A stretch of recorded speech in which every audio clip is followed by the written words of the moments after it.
Hello students, आज हम एक प्रॉब्लम सॉल्व करने जा रहे हैं based on osmotic pressure. So calculate the osmotic pressure of a solution containing 3.42 gram of sucrose per liter at 400 Kelvin. Molecular mass of sucrose is 342. Now R is given 0.083 bar liter mole inverse Kelvin inverse. So osmotic pressure है तो हमें पता है formula क्या होता है, pi is equals to NB upon V into RT. Now NB क्या होता है, WB upon MB. Now WB is given, right, 3.42. This is given देखो, और MB is also given 342. ठीक है, तो इन दोनों को हम डिवाइड करेंगे, so we'll get the number of moles, that is 0.01 mole. अब V जो है पर लीटर दिया है, पर litre, so per liter means 1 liter. And T is also given 400 Kelvin. So putting these two values in pi, so हमें क्या मिल जाएगा, नंबर ऑफ मोल्स हमने कैलकुलेट कर ही लिए हैं.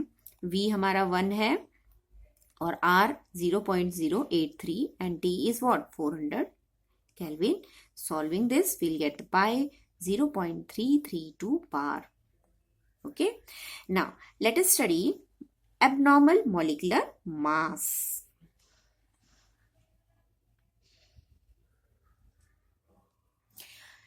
Now, what is abnormal molecular mass? A molar mass that is either lower or higher than the expected or normal value is called abnormal molar mass. तो abnormal molar mass क्या होता है? देखो ध्यान से सुने. ऐसा molecular mass जो कि या तो कम होगा या ज्यादा होगा. देखो lower और higher than the expected और नॉर्मल वैल्यू, यानी जो नॉर्मल वैल्यू मोलार मास की आनी चाहिए थी उससे या तो ज्यादा होगा या उससे कम होगा. तो ऐसे मॉलिक्यूलर मास को हम कहते हैं abnormal molar mass. Okay, so that can be with the two cases. Association of solute molecule, certain solute जो मॉलिक्यूल्स होते हैं सॉल्यूशन में आर फाउंड टू एसोसिएट्स, यानी सॉल्यूट मॉलिक्यूल आपस में जुड़ जाते हैं. And this lead to decrease in the number of molecules, यानी नंबर ऑफ मॉलिक्यूल्स कम हो जाएंगे. मान लो 10 मॉलिक्यूल्स थे आपके सॉल्यूशन के अंदर, वो एसोसिएट होंगे. अगर वो एसोसिएट होंगे तो दो दो अगर एसोसिएट होते हैं तो 10 थे आपके, तो अब 5 रह गए क्योंकि दो दो ने मिलके पेयर बना लिया. सो 10 से अब कितने हो गए एसोसिएशन के बाद, 5. So this lead to decrease in the number of molecules. Association से क्या होता है, दो दो molecules आपस में जुड़ के क्या होते हैं, एसोसिएट होके number of molecules कम कर देते हैं. So particle in the solution क्या होगा, number of particles जो होगा वो कम हो जाएगा. And thus result in a decrease in the value of colligative property, क्योंकि colligative property तो depend होती है number of particles. अब number of particles कम होंगे तो colligative property भी कम हो जाएगी. So colligative property is inversely proportional to molecular mass of solute. Hence we can say अगर molecular mass ज्यादा है as expected जो भी हम कहते हैं, तो colligative property उस पर डिपेंड करती है. So association के केस में क्या होगा, क्योंकि association केस में आपके दो molecules मिलके, ठीक है, एक बना रहे हैं, यानी पहले दो molecules थे, association से अब एक ही बन गया, तो उसका मास तो बढ़ गया. अब मास बढ़ेगा तो colligative प्रॉपर्टी कम होगी. So we can say decrease in the value of colligative property. This can be understand by the example. Let us take one example, acetic acid. It is also called ethanoic acid. In benzene forms dimer due to hydrogen bonding. देखो CH3 C double bond O OH और एक दूसरा molecule है CH3 C double bond O OH. ये दोनों ही molecule आपस में क्या बना रहे हैं, O और H के बीच में हाइड्रोजन बॉन्डिंग. अब पहले ये दो मॉलिक्यूल सेपरेट थे, बट जैसे ही इनको बेंजीन में हमने डाला तो ये क्या बना दिया इन्होंने, डाइमर. नाउ एसोसिएशन हो गया इनका. सो एसोसिएशन से क्या होगा, मॉलिक्यूलर मास जो पहले था, पहले मॉलिक्यूलर मास कितना था, एक एसिटिक एसिड का था, पर अब ये दो एसिटिक एसिड के बराबर हो गया mass. So as their molecular mass is double of its normal molecular mass, तो नॉर्मल से ये डबल हो जाता है एसोसिएशन के केस में. Now let us study dissociation. Dissociation of solute molecule. The number of solute particle in solution of such substance is more than the expected value. अब ये क्या कह रहे हैं कि जितने होने चाहिए से उससे ज्यादा हो जाते हैं. Such solution exhibit higher value of colligative property. क्योंकि अब नंबर ऑफ पार्टिकल्स बढ़ जाएंगे तो कॉलिगेटिव प्रॉपर्टी भी बढ़ेगी, क्योंकि जितने ज्यादा पार्टिकल होंगे उतनी ही कॉलिगेटिव प्रॉपर्टी होगी. तो डिसोसिएशन में क्या होता है, एक पार्टिकल जो होता है टूट कर दो बना देगा. ठीक है, तो वो दो एक से अब दो बन गए. अब मान लो पहले 5 थे पार्टिकल्स, तो अब कितने रहेंगे बाद में सॉल्यूशन में डालने के बाद 10. सो आपका जो नंबर ऑफ पार्टिकल्स वो तो बढ़ गया, नंबर ऑफ पार्टिकल बढ़ा तो कॉलिगेटिव प्रॉपर्टी भी बढ़ गई. पर अगर हम मॉलिक्यूलर मास की बात करें तो वो क्या होगा, आधा हो जाएगा. कैसे, late us study. KCl dissociate into K plus and Cl minus ion when it is dissolved in water. जैसे ही उसको पानी में डाला जाता है तो K प्लस Cl माइनस, यानी KCl एक था पहले, वो डिसोशिएट होके 2 आयंस बना दिए उसने. अब मॉलिक्यूलर मास KCl का क्या होता है 74.5. अब K और Cl का हमने अगर मास अलग अलग निकालेंगे तो हम इसको पूरे को डिवाइड करेंगे 2 से. तो 2 पार्टिकल में वो डिवाइड हो गया, तो अब इसका मास कितना हो गया 37.25. सो डिसोशिएशन में मास आधा हो जाता है. So now let us study Van't Hoff factor I. I is what? A Van't Hoff factor. Now it is the ratio of the normal and observed molecular mass of the solute. So I is what? A normal molecular mass upon observed molecular mass. Simply I is a ratio. We can say I is what? A ratio where I is a normal molecular mass upon observed molecular mass.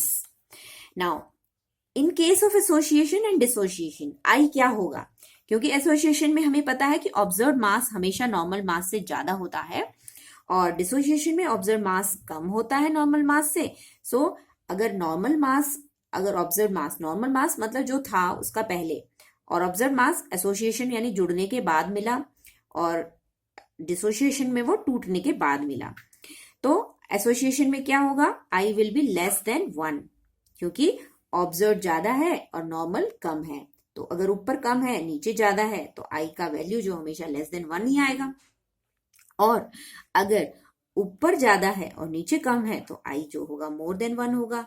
So association और dissociation के case में आई की values आपकी either less than 1 आएगी, वो less than 1 indicates association, more than 1 indicate the dissociation. पर अगर कोई भी डिसोसिएशन नहीं हो रहा होगा, एसोसिएशन नहीं हो रहा होगा, तो क्या होगा, I become equal to 1. तो उस केस में I की वैल्यू क्या होगी 1, क्योंकि नॉर्मल और ऑब्जर्व सेम होगा तो I is equal to 1. Now Van't Hoff factors जो है हम मॉडिफाई कर सकते हैं, जैसे हमारी जो कॉलिगेटिव प्रॉपर्टीज है उनके अंदर. तो हमारी पहली कॉलिगेटिव प्रॉपर्टी क्या है, relative lowering of vapour pressure P naught A minus PA upon P naught A is equals to X भी होता है. पर जब अगर हम Van't Hoff फैक्टर मॉडिफाई करते हैं इन इक्वेशन में तो I XB इसमें मल्टीप्लाई कर देंगे. Just simply we multiply with I into XB. Now दूसरी कॉलिगेटिव प्रॉपर्टीज भी हम देखते हैं अभी.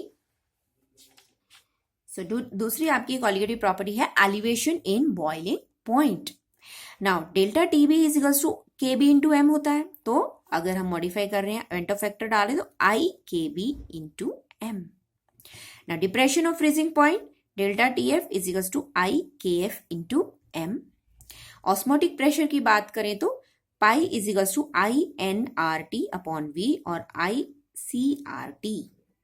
Now from the value of I, अगर हम value of I की बात करें, it is possible to calculate the degree of dissociation or degree of dissociation. Now degree of dissociation alpha, degree of dissociation क्या है आपका अल्फा, अल्फा को हम degree of dissociation कहते हैं.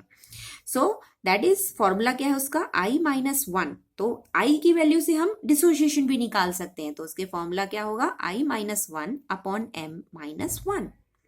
I क्या है, अभी मैंने बताया था, it is the normal molecular mass upon observe molecular mass, right. So Mn we know, MO we know, observe molecular mass and normal molecular mass. And small m क्या है, नंबर ऑफ पार्टिकल्स. सो जो association या dissociation में क्या होगा, particle बढ़ेंगे कम होंगे वो डिपेंड करता है आपका. नाउ डिसोसिएशन है, so m number of particles. So for example अगर हम इलेक्ट्रोलाइट ए बी ले रहे हैं, A B C, KCl and NaCl is the type of A B type, ठीक है। तो इसमें नंबर ऑफ पार्टिकल कितने होंगे, क्योंकि ये डिसोशिएट हो रहा है, तो Na plus and Cl minus means M is equal to 2, K plus and Cl minus M is equal to 2। So A B type होगा तो नंबर ऑफ पार्टिकल्स हमेशा 2 होंगे। अगर हम बात करें इलेक्ट्रोलाइट AB2, तो AB2 फॉर एग्जाम्पल CaCl2, तो एक कैल्शियम का और 2 आपकी क्लोरीन के, तो नंबर ऑफ पार्टिकल्स कितने बने, 3। सो इस तरह से हम नंबर ऑफ पार्टिकल फॉर्मूले में से निकाल सकते हैं। Now let us study the degree of association. Now degree of association के लिए फॉर्मूला होता है आपका alpha is equals to I minus 1 upon M minus 1। Just इसमें फॉर्मूले में डिफरेंस है एसोसिएशन और डिसोसिएशन में। I आपको पता है क्या होता है, and M is a number of particle again, so it is 1/m होता है इसके अंदर, किसके अंदर, आपका डिग्री ऑफ एसोसिएशन में। Now based on this let us solve one problem. Now a substance X, उसका मॉलिक्यूलर मास दे रखा है आपको 94, associate as 2x is equivalent to x2.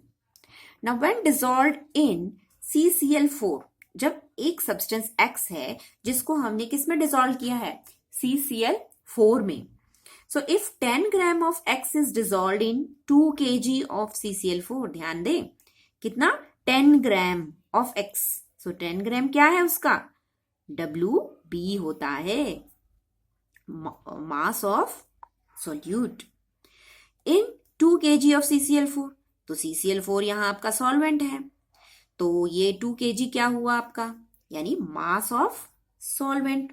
Mass of solvent होता है WA, और WA 2 kg है, तो ग्राम में करेंगे तो कितना होगा, 2000 ग्राम। तो यहां हमें 2 आपके पुट कर सकते हैं, ठीक है। Now the freezing point is lowered by 1.08 degree Celsius, यानी आपका डेल्टा TF दे रखा है ये, और KF for CCl4 is also given 31.8, ठीक है। Calculate the degree of association of alpha.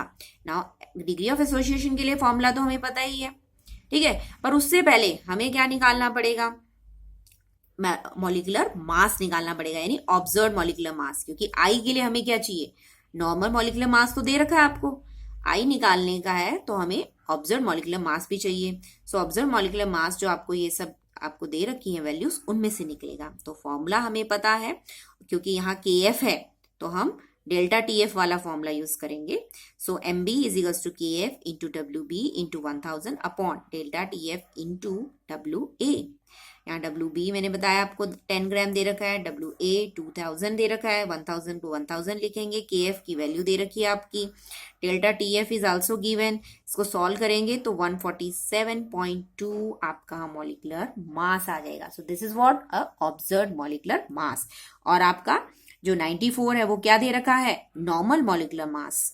तो अब अगर हम नॉर्मल मॉलिक्यूलर मास को ऑब्जर्व्ड मॉलिक्यूलर मास से डिवाइड करेंगे तो हमारे क्या मिलेगा, I मिलेगा, that is Van't Hoff factor. Now, last part of our chapter is, so I is equals to normal molecular mass upon observed molecular mass, which is equals to 94 upon 147.2. So solving we get 0.638. So alpha क्या होगा आपका, alpha होगा I minus 1 upon M minus 1. अब हमारा जो x है उसमें हमें एक आपको इक्वेशन दे रखी है 2x is equivalent to x2। सो यहाँ कितने x हैं आपके, 2, सो m इज 2। सो हम यहाँ 2 लेंगे m की वैल्यू। सो 0.683 जो आपका 38 आ गया है, 638 हमारा वैल्यू जो आई है वो हम पुट करेंगे, -1 अपॉन 1/2 -1। तो सॉल्व करेंगे इसको, तो माइनस माइनस आपका कैंसिल हो जाएगा, तो आपका आ जाएगा 0.724। और परसेंटेज अगर निकालनी है इसकी डिग्री ऑफ, तो इंटू 100 करेंगे तो that is 72.4%। Now with this we had completed our chapter solution. Thanks for watching.